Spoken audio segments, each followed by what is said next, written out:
కడప జిల్లాలో స్కూల్ బస్సుకు పెద్ద ప్రమాదం తప్పింది. స్కూల్ ముగిసిన తర్వాత పిల్లలను ఇంటి దగ్గర వదిలేందుకు వెళ్తున్న బస్సు ప్రమాదానికి గురైంది. వల్లూరు మండలం తప్పెట్ల బ్రిడ్జి దగ్గర అదుపు తప్పి బోల్తా పడింది. ఈ ఘటనలో బస్సు బాగా డ్యామేజ్ అయింది. అద్దాలు కూడా పగిలిపోయాయి. ప్రమాద సమయంలో బస్సులో 12 మంది విద్యార్థులు ఉన్నారు. వీరిలో ఇద్దరికి స్వల్ప గాయాలయ్యాయి. వీరిని వెంటనే కమలాపురం ప్రభుత్వ ఆసుపత్రికి తరలించారు.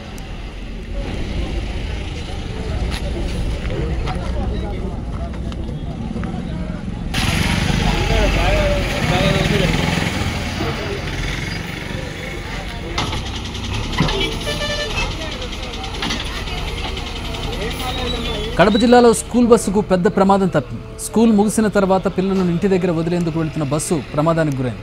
వల్లూరు మండలం తప్పెట్ల బ్రిడ్జి దగ్గర అదుపు తప్పి బోల్తా పడింది. ఈ ఘటనలో బస్సు బాగా డ్యామేజ్ అయింది. అద్దాలు కూడా పగిలిపోయాయి. ప్రమాద సమయంలో బస్సులో 12 మంది విద్యార్థులు ఉన్నారు. వీరిలో ఇద్దరికి స్వల్ప గాయాలయ్యాయి. వీరిని వెంటనే కమలాపురం ప్రభుత్వ ఆసుపత్రికి తరలించారు.